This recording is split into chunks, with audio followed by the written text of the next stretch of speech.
누가복음 24장 36절부터 49절까지 낭독하겠습니다. 24장 36절부터입니다. 이 말을 할 때에 예수께서 친히 그 가운데 서서 가라사대 너희에게 평강이 있을지어다 하시니 저희가 놀라고 무서워하여 그 보는 것을 영으로 생각하는지라. 예수께서 가라사대 어찌하여 두려워하며 어찌하여 마음에 의심이 일어나느냐. 내 손과 발을 보고 나인 줄 알라. 또 나를 만져 보라. 영은 살과 뼈가 없으되 너희 보는 바와 같이 나는 있느니라. 이 말씀을 하시고 손과 발을 보이시나 저희가 너무 기쁨으로 오히려 믿지 못하고 기이 여길 때에 이르시되 여기 무슨 먹을 것이 있느냐 하시니 이에 구운 생선 한 토막을 드리매 받으사 그 앞에서 잡수시더라. 또 이르시되 내가 너희와 함께 있을 때에 너희에게 말한 바 곧 모세의 율법과 선자의 글과 시편에 나를 가리켜 기록된 모든 것이 이루어져야 하리라 한 말이 이것이라 하시고 이에 저희 마음을 열어 성경을 깨닫게 하시고 또 이르시되 이같이 그리스도가 고난을 받고 제3일에 죽은 자 가운데서 살아날 것과 또 그의 이름으로 죄사함을 얻게 하는 회개가 예루살렘으로부터 시작하여 모든 족속에게 전파될 것이 기록되었으니 너희는 이 모든 일의 증인이라. 볼지어다 내가 내 아버지의 약속하신 것을 너희에게 보내리니 너희는 위로부터 능력을 입히올 때까지 이 성에 유하라 하시니라.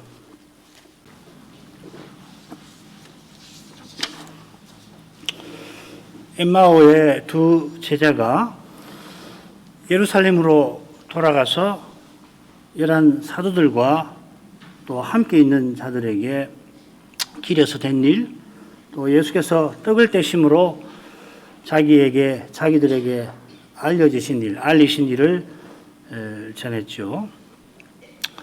그들이 이 말을 할 그때에 주님께서 친히 제자들 가운데 서 계시더니 평안할지어다, 평강이 있을지어다 하셨습니다.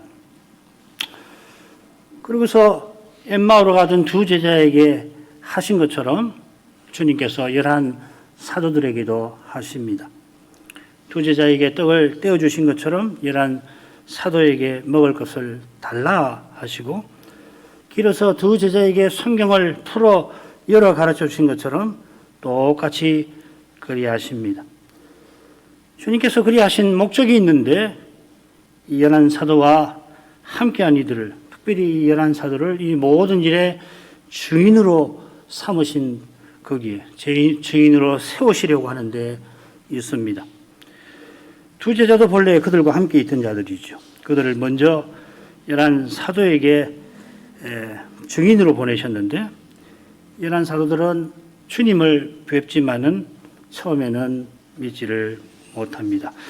지난번에 36절까지 했는데 37절부터 40절까지 읽고 계속 생각해 나가십시다. 저희가 놀라고 무서워하여 그 모든 것을 그 보는 것을 영으로 생각하는지라. 예수께서 가라사대 어찌하여 두려워하며 어찌하여 마음에 의심이 일어나느냐. 내 손과 발을 보고 나인 줄 알라. 또 나를 만져 보라. 영은 살과 뼈가 없으되 너희 보는 바와 같이 나는 있느니라. 이 말씀을 하시고 손과 발을 보이시나. 방금 엠마오의 두 제자가 길에서 예수님께 가르침 받고 마침내 주님을 알아배웠던 일을 이야기했습니다마는 정작 예수님께서 가운데 나타나시니까 11 제자 사도들이죠. 함께한 이들이 놀라고 무서워합니다. 그들 중에는 아침 일찍 주님을 배웠던 여인들도 있었을 테고 엠마오의 제자와 비슷한 때에 주님을 배웠던 베드로도 거기 있습니다. 그들이 엠마오의 제자들이 돌아왔을 때 주께서 과연 살아나셨고 시몬에게도 나타나셨다 말하는 이가 있었습니다. 그런데도 다른 제자들은 여전히 주님의 부활을 믿지를 못한 상태였습니다. 게다가 이미 주님을 배웠던 이들도 방금 엠마오에서 돌아왔던 두 제자도 갑자기 주님께서 제자들 가운데 나타나 서 계실 때에 반갑기만 예수님을 맞이할 수는 없었을 겁니다. 지금 이들은 유대인들이 두려워서 문을 꼭꼭 닫아놓고 있었는데 호련히 주님께서 방 한가운데 서 계시니 당연히 놀랄 수밖에 없지요. 그들은 자신의 통념에 따라 영이라 생각하고 무서워했던 것입니다. 사람이 죽으면은 그의 보이지 않는 영이 죽은 시신과 따로 있게 되는데 그런 영이 눈에 보이니까 죽기를 두려워하는 인생이 두려워하는 것이죠. 온갖 귀신 이야기가 생겨나고 어릴 적부터 그런 이야기를 들은 우리는 이런 현상 앞에서 두려워지는 것입니다. 이런 연약한 인생인 줄 아시고 주님께서 나타나자마시자 평안할지어다 하셨습니다마는 주님이 주시는 평안을 제자들은 누리질 못하고 오히려 무서워합니다. 이어지는 주님의 말씀을 보면은 그들의 두려움이 의심이 마음에 일어난 것과 붙어 있습니다. 그들이 영이라 생각하지만은 물론 아무 영이 아니라 주님의 영이라고 생각을 합니다. 주님의 부활에 관해서 이야기를 나누고 있었고 게다가 주님이 갑자기 나타나셔서 평안할지어다 하셨습니다. 이미 주님을 만난 이들에게서 주님의 부활의 몸에 관하여 틀림없이 들었지만은 이렇게 문이 잠긴 방에 갑자기 나타나신 경우는 없었습니다. 게다가 주님의 부활은 주님께 여러 번 들은 것이긴 해도 이런 사건은 그들이 본 적이 없었습니다. 주님께서 여러 차례 죽은 자들을 살리신 일이 있는데 다시 살아난 나사로나 또 야이로의 딸이나 또 이 과부의 아들 아인성의 과부의 아들이 주님처럼 갑자기 닫힌 공간에 나타난 그런 경우는 없었던 것입니다. 주님의 부활은 무엇보다 신령한 몸을 입는 것입니다. 이 신령한 몸의 특징을 고린도전서 15장에서는 썩지 아니함, 영원한 생명이죠. 그리고 영광, 그리고 능력이 셋으로 표시를 했습니다. 다시 살아난 나사로도 얼마간 살다가 다시 무덤에 들어가야 합니다. 부활하신 주님은 썩지 아니하실 뿐만 아니라 하나님의 일을 이루는데 모든 능력을 지니십니다. 그런 문 닫혀 있다고 해서 그것 때문에 하나님 일을 이루시지 못한다든지 그런 거 없지요. 장차 우리가 주님처럼 변화될 때에야 그 능력의 전모를 알게 될 것입니다. 지금 우리는 겨우 닫힌 공간에 갑자기 나타나는 물리 현상에 관해서 지금 이야기합니다마는 장차는 매 순간 차원이 달라지는, 높아지는 그런 신비를 경험할 것 같습니다. 공상 영화나 이 웜홀이나 블랙홀 같은 거 영화에서 보셨잖아요. 차원을 달리하는 그런 현상이 매 순간 그보다 더한 현상이 일어나겠죠. 그처럼 제자들이 그리스도의 부활에 관해서 온전한 깨달음을 얻게 되는 것이 오순절 이후라서 지금은 부활하신 주님을 뵙고 부활을 혹 확신하더라도 새롭게 주님을 이렇게 뵐 때에는 이런저런 의심들이, 생각들이 일어날 수밖에 없습니다. 그런 점에서 주님께서 어찌하여 하시는 것은 자기 생각에 갇히지 말고 주님의 말씀을 들으라 하시는 것입니다. 예수께서 십자가 전에 여러 번 이미 말씀하셨고 부활 후에 여러 번 나타나셨으니 어떻게 의심을 할 수가 있느냐 하고 그저 책망만 하시는 게 아닙니다. 인생이 스스로는 말씀을 깨닫지 못하고 스스로는 보아도 그게 무엇인지를 모르는 그 연약함을 일깨우시는 것입니다. 너희가 그러한 존재다 하시는 것입니다. 엠마오의 두 제자에게 덜이 믿는 자들이라 하실 때 그들의 노력을 부추겨 믿으라 하시는 게 아니지 않습니까? 성신을 의지하라 하시는 것입니다. 그들이 더디지만 여전히 주님을 믿는 것이 주님의 기도하신 은혜이듯이 주의 말씀을 속히 깨닫는 것도 똑같은 것입니다. 주님을 잘 믿고자 하지만은 그렇게 되지 아니할 때 스스로는 믿지 못한다는 이것을 기억하고 겸손히 하나님 은혜를 구해야 합니다. 이걸 놓쳐버리면 결국 사람 힘을 의지하게 되는 거예요. 왜 나는 못 믿을까? 왜 나는 남보다 못한가? 이러는 것이죠. 그런 동안은 믿음의 본질에서 떠나 있는 것이잖아요. 믿음은 의지하는 것이에요. 헐수할 수 없는 존재라는 걸 알고서 주님께 다 맡기는 것이라고. 이걸 깨닫지 못하면 믿음의 길에서 제자리 걸음도 못하는 겁니다. 퇴보하는 것이죠. 죄를 모른다는 이야기고 자기가 얼마나 연약한 존재인 것을 여전히 못 깨닫는 거 아니에요. 그래, 사람 힘을 의지하면은 사람의 눈에는 열심히 잘 믿는 것 같지만은 차라리 믿고자 해도 잘 믿지 못하는 것보다 훨씬 나쁜 상태에 떨어져 있을 것입니다. 주님께서 보라 하시며 주님의 손과 발을 내미시고 또 만져라고도 하십니다. 우리 이 성경에 만져보라 이렇게 되어 있죠. 이게 두 동사예요. 만져라, 보라 이렇게 되어 있습니다. 그래서 그 둘을 떼어 넣어서 읽으시기를 바랍니다. 요한복음에는 주님께서 손과 옆구리를 보이십니다. 같은 사건 같은데 옆구리를 그때 보이시죠. 이것은 이어지는 도마 사건과 붙어 있을 겁니다. 도마가 손과 옆구리를 보지 않으면, 못자국을 보지 않으면 내가 못 믿겠다 하잖아요. 여기 누가복음에서는 주님께서 손과 발을 보라, 만져라 하시는데 영이 아니심을, 살과 뼈가 있으니 영이 아니심을 알리려 하시는 것입니다. 못자국보다는, 못자국도 어찌 보지 않을 수가 있겠습니까만 여기서는 살과 뼈가 있는 것을 확인하라는 것이죠. 너희 보는 바와 같이 하신 대로 굳이 만질 필요도 없고 사실 보라고 내미실 필요도 없는 거예요. 그냥 보면은 살아계시는 거라고요. 자기들처럼. 그들이 보는 대로 주님께서 그들처럼 손과 발을 가진 채로 그들 앞에 계십니다. 도마가 주님의 손과 옆구리에 난 못자국을 보지 않고는 믿지 않겠다 한 것처럼 지금 제자들도 실은 비슷한 상태에 있는 겁니다. 사도 요한이 밤모섬에서 배웠던 영광스러운 모습이 부활의 주님께 더 어울리십니다. 그것도 우리를 위해서 가르치신 정도죠. 장차는 우리가 주님을 볼 때에 훨씬 놀라게 될 것입니다. 주님께서 미련한 제자들을 위해서 그 영광을 지금 철저히 가려주시는 것입니다.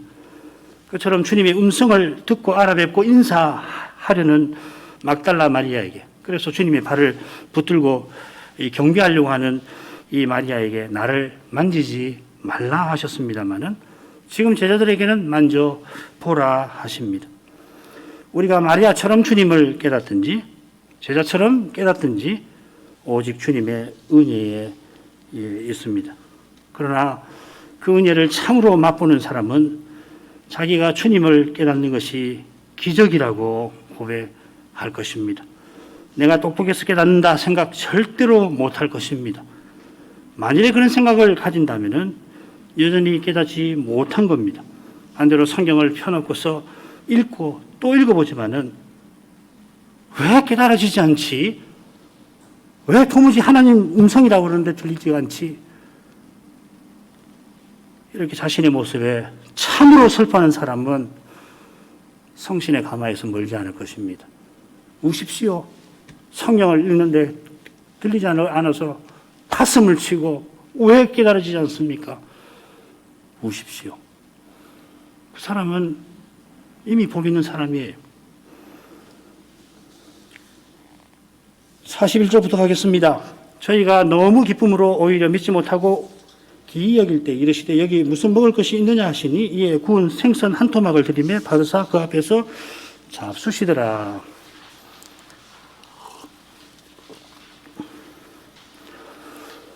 제자들이 오히려 믿지 못하고 기이 여긴다 했습니다.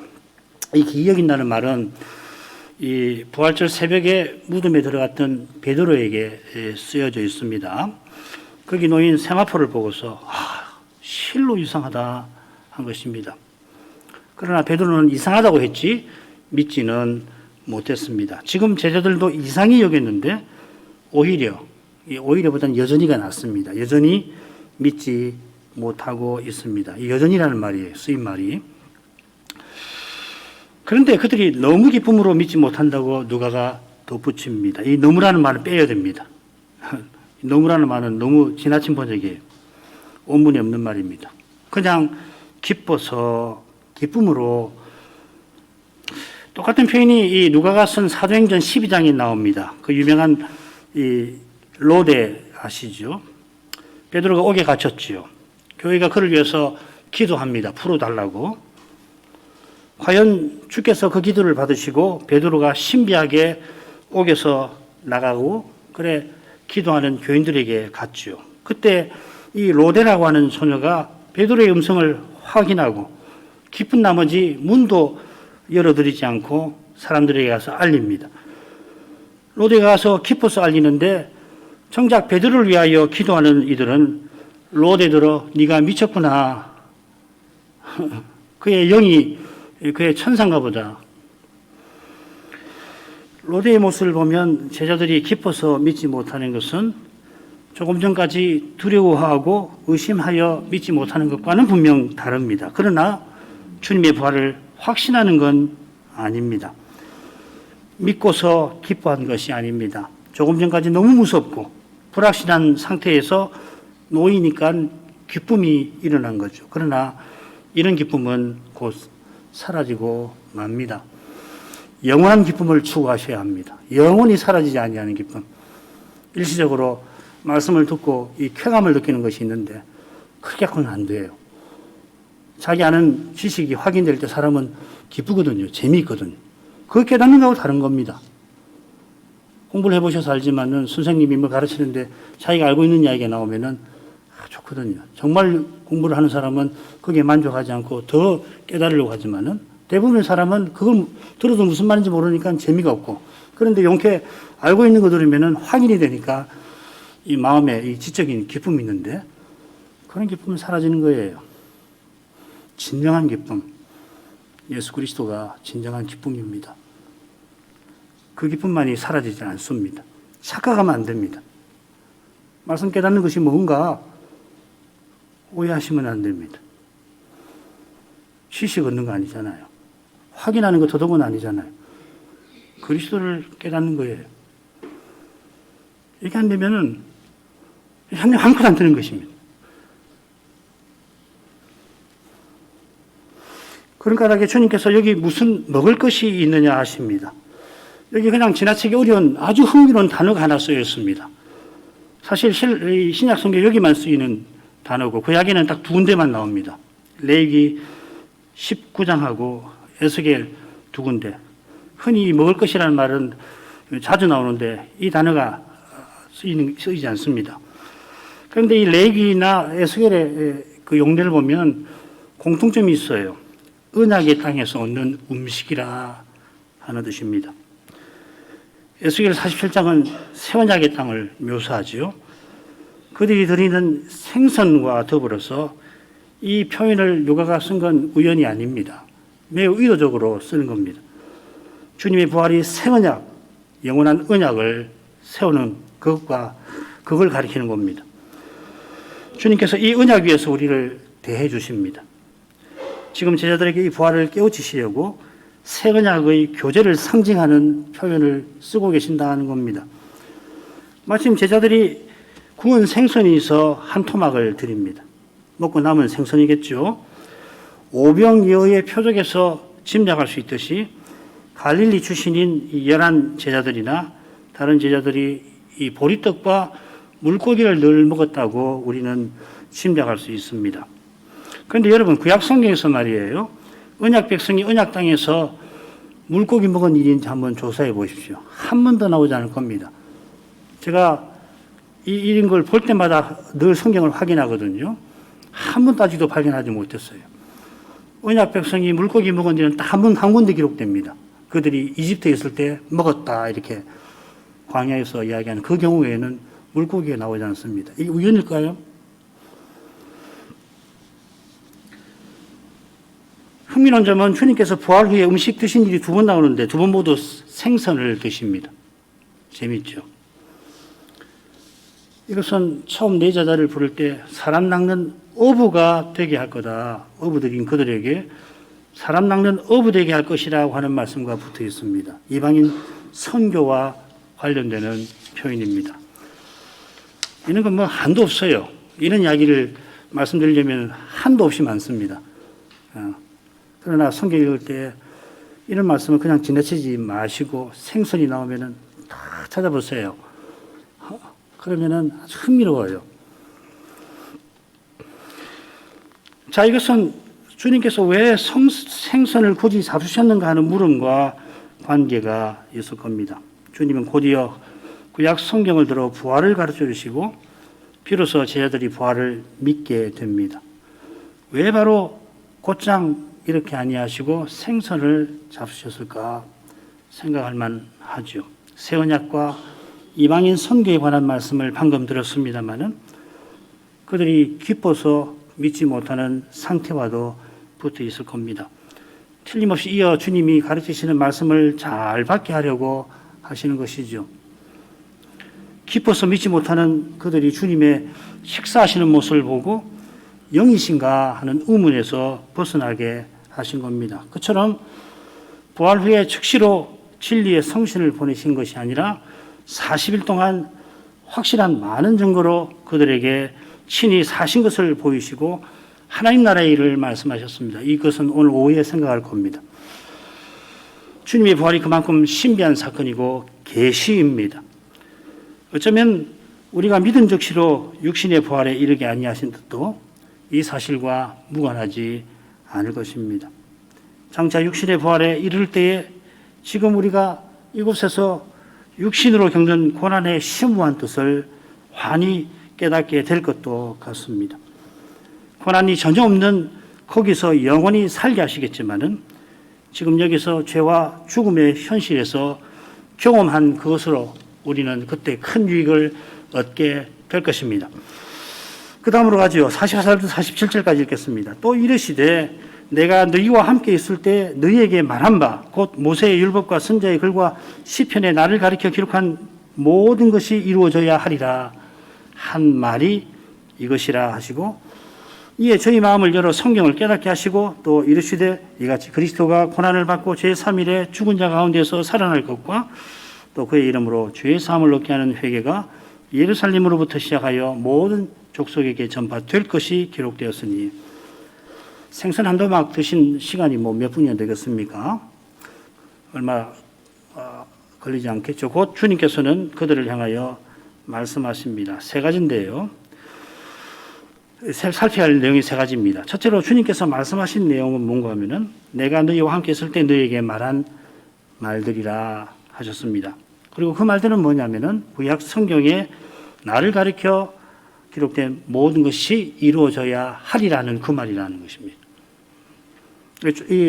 좀 세심히 읽으셔야 됩니다. 주님께서 뭘 강조하시는지 알려면은 세심히 읽으셔야 합니다. 좀 이따 설명 더 드리죠. 자, 그런 다음에 주님께서 이 구약 성경을 깨닫게 하시죠. 마음을 열어서. 그리고 깨닫게 하신 다음에 깨닫게 하신 그 구약 말씀을 셋으로 요약을 하십니다. 그러니까 44절 상반절하고 46, 47절이 결국 같은 내용이죠. 그리고 중간에는 주님이 구약 성경을 풀어 설명하셨다, 깨닫게 하셨다 하는 내용입니다. 자, 44절 끝에 가서야 이것이라 하는 말이 나오죠. 그런데 이 원문에는 처음에 나옵니다. 이것들이 말입니다. 주님께서 말씀하시는 이것들은 주님의 부활을 나아가 십자가를 거슬러 십자가를 가리킵니다. 주님께서 제자들과 함께 있을 때 줄곧 십자가와 부활에 관해서 말씀하셨다 하신 겁니다. 주님께서 함께 있을 때에 함께 계실 때라는 말은 십자가 지시기 전이라는 말이겠죠. 주께서 직접 십자가와 부활에 관해서 직접 말씀하신 것이 누가복음에 적어도 5군데 나옵니다. 직접 십자가, 죽으심과 부활을 말씀을 어느 순간에 하셨는데 그 순간이라는 게 이제 제자들이 들을 만한 조건이 조성되었구나 생각하신 그때 말씀하신 거죠.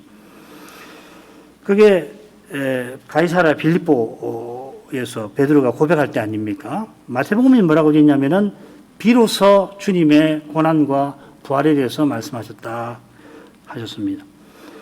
자, 이것은 주님께서 메시아로 세상에 오신 것이 그렇게 세상에 오실 만한 여건이 마련된 것과 붙어 있는 것과 마찬가지입니다. 여호와께서 신실하게 언약을 쭉 이루어 오셔서 친히 메시아로 오실 여건을 역사 내내 마련하신 것입니다. 구약 역사가 그것을 가리키는 것입니다.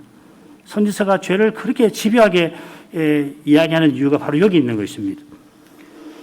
타락 직후에 여인의 후손을 보내기라 하시고 제사제도 세우시고 선지자 보내시고 왕을 세우셨는데 이 모든 것이 십자가와 부활을 위한 것입니다. 그처럼 메시아께서 세상에 오신 이후에 십자가를 향하여 줄고 나아가셨습니다. 누가복음이 이 점을 아주 인상 깊게 표현을 합니다. 9장 51절입니다. 예수께서 승천하실 기약이 차감해 예루살렘을 향하여 올라가기로 굳게 결심하시고, 이 굳게 결심하시고 번역했는데 이 무슨 말이냐면 예루살렘을 향하여 얼굴을 고정하셨다 하는 뜻입니다. 아버지께 올라가실 때가 다가오니까 십자가를 지시려고 예루살렘을 향하여 흔들림 없이 나가십니다. 그 길에서 뭐라고 말씀하시냐면 내가 받을 세례가 있는데 그 세례가 십자가가 이루어지기 전까지 나의 답답함이 어떠하겠느냐 하셨습니다. 주님께서 십자가 지시는 일을 이루려고 얼마나 마음을 쓰셨는가 짐작할 수가 있습니다. 그 심정이 모세의 율법 선자의 글 시편에 나를 가리켜 기록된 모든 것이 이루어져야 하리라 하신데 잘 드러납니다. 제자들과 함께 계실 때 구약이 반드시 이루어져야 한다 말씀을 하셨습니다. 겟세마네로 갈 때에도 주님이 그런 말씀을 한번 하셨지요. 내가 너희에게 말하노니 기록된 바 저는 불법자의 동료로 여김을 받았다 한 말이 내게 이루어져야 하리니 내게 관한 일이 이루어 감이니라. 마찬가지로 공사역을 처음 시작하실 그 무렵에 나사렛 해당에서도 선자의 글을 읽으시고 그런 다음에 이 글이 오늘날 너희에게 응하였느니라. 이 이사야서를 푸는 내가 메시아라 하신 이야기죠. 이사야가 말하는 그 구원의 날이 왔다 이야기하시는 것입니다. 이렇게 구약 말씀이 이루어졌다고 말씀하셨다 하는 기록은 얼마 안 되겠죠. 그렇지만은 늘 구약 성경에 기록된 아버지의 뜻을 줄곧 받으셨습니다. 실은 얼마나 많이 말씀하신지 모릅니다. 기록 안 했을 뿐이지. 그걸 일일이 다 기록한다고 생각해 보십시오. 성경은 그렇게 기록하지 않는 거예요. 그러나 이런 걸 읽고 늘 그렇게 가르치셨구나 알 수가 있어야겠죠. 그리고 바로 거기에 그분이 메시아라는 증거가 있습니다. 그처럼 구약 성경이 나를 가리켜 기록된 것이라 하십니다. 구약 성경 중에 일부 나를 가리켜 기록된 모든 것이란 말이 아니에요. 이거 오해하시면 안 됩니다. 구약 성경에 보면 메시아 예언이라고 하는 그 불리는 구절이 있잖아요. 시편 22편. 이런 몇몇 구절을 말씀하시는 게 아니에요. 모든 구약 성경이 나에 관해서 기록되어 있다. 요한복음 5장 39절 말씀이 그것이죠. 성경이 나를 증거하는 것이다. 그래서 구약 성경을 읽으면서 영원한 생명을 얻으려고 구약을 묵상하는 거 아니냐. 왜 구약 성경을 읽으면서 영생을 얻을 걸로 생각하느냐. 나를 가리켜 증거하는 것이라 그렇다 그 말이죠. 구약 전체가 주님을 증거합니다. 그리스도를 전하지 아니하는 구약 성경책은 단 한 권도 없습니다.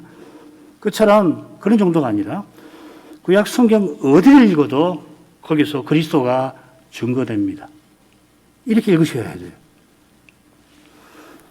구약 성경 어디서든지 죄인의 구원을 전하고 있으니까 당연히 그리스도를 증거하는 것이에요. 여러분, 그 그리스도 없는 구원 없잖아요. 그처럼 구원을 전하는 성경은 어디서든지 죄와 죽음의 권세를 다룹니다. 구약만 아니라 신약 성경도 그렇습니다. 성경만 그런 게 아니고 왜 성경이 이걸 다루냐면은 삶과 역사가 그러해서 그렇습니다. 말씀에 거룩한 빛을 보는 사람은 어디서든지 주님의 은혜와 사랑 가운데서 인생의 죄와 죽음을 볼 것입니다. 죽음 없이 지나는 날이 없고 죄 없이 흘러가는 시간이 없습니다. 왜 모르는가? 외면하니까 혹은 유한하니까 그렇죠. 그러나 그 모든 시간이 그리스도의 재림을 가리킵니다. 왜 아침이 새롭습니까? 어떻게 우리가 아침에 새로운 아침을 맞이할 수 있습니까? 그 새로움이 어디 있는 겁니까? 전도자의 눈에는 새로운 거 없죠. 그게 괴로운 것이거든요. 전도자의 관점에서는. 그걸 정말 새롭다고 이야기할 수 있는 근거는 다시 오시는 그리스도께 있는 겁니다. 신자야말로 새로운 아침을 말할 수 있습니다. 새로운 거, 참으로 즐거운 거, 내 모든 것을 다 드려도 아깝지 않은 금은 말이에요. 이게 기독교 아니에요? 여러분 왜 교회 다니십니까? 왜 그리스도를 믿으십니까? 바로 이거 아니냐고요. 모든 날이 그리스도의 통치가 드러나는 현장입니다. 이 사실을 깨닫는 교회와 신자는 오직 그리스도, 전부 그리스도를 제대로 고백할 것입니다.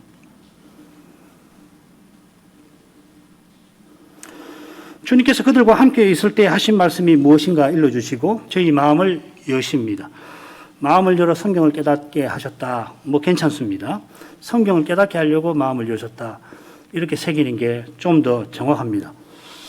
엠마오로 가는 길에서는 주님께서 두 제자에게 성경을 열어주셨다 했습니다. 두 제자가 그 사실을 고백하기 전에 그들의 눈이 열려서 주님을 알아배웠는데 그 눈을 여신 분이 주님이시죠. 그들의 눈을 열었다는 것은 그들의 마음을 열었다 하는 것입니다. 누가는 빌립보에서 주께서 루디아의 마음을 열어서 바울의 말을 청종하게 하셨다고 전합니다. 거기 루디아 말고도 여러 여인들이 기도처에서 함께 바울의 말을 들었습니다마는 루디아가 주를 믿는 자가 되었습니다. 주께서 마음을 여셔서 믿게 하신 거죠. 이게 우리 교회가 늘 고백하는 오직 은혜입니다. 성경 어디 봐도 오직 은혜라는 표현은 나오지 않을 겁니다만은 그러나 성경의 교훈을 잘 담으려면은 반드시 오직을 덧붙여야 합니다. 그처럼 사람이 스스로 무엇을 이룰 것 같은 착각, 교만이 우리의 부패한 본성에서 늘 일어납니다. 칼빈은 공장이라는 말을 썼죠. 우리의 부패한 마음은 이런 교만을 만들어내는 공장입니다. 죄를 만들어내는 공장입니다. 모를 뿐이지. 의식하지 안 할 뿐이지. 바울 사도가 로마서 10장에서 주를 부르는 일이나 믿는 일일 뿐만 아니라 주를 듣는 일, 주를 전하는 일, 그리고 보냄받는 일, 다 주께서 하신 일이라 합니다.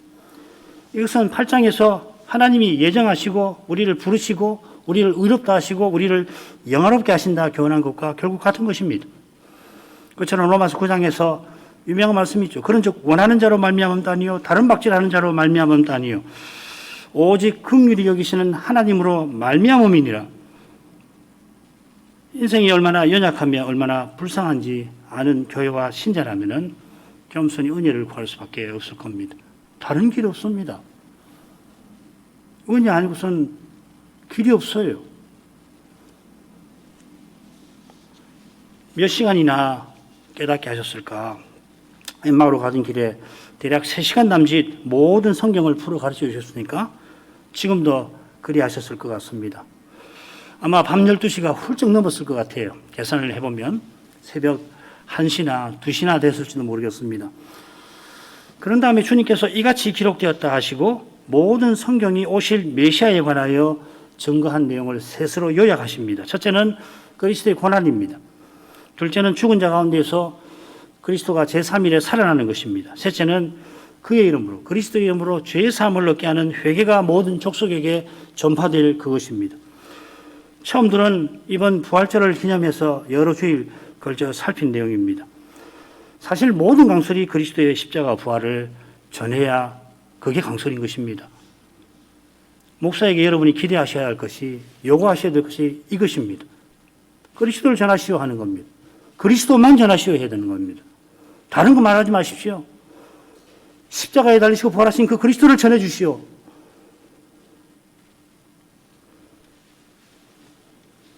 십자가 부활이 사도의 전성입니다. 사도의 전성이라는 말은 주께서 특별히 사도에게 전해서 받아 교회에 전하게 하신 그 교훈이라는 말이죠. 이 전성을 사도가 디모데는 충성된 사람들에게 부탁하고 이 충성된 사람이 또 다른 사람들을 가르칠 수 있게 하라 하였습니다. 디모데가 복음 전하는 분이라 여러 교회를 돌보는 목사인데 충성된 사람은 개교회의 목사겠죠.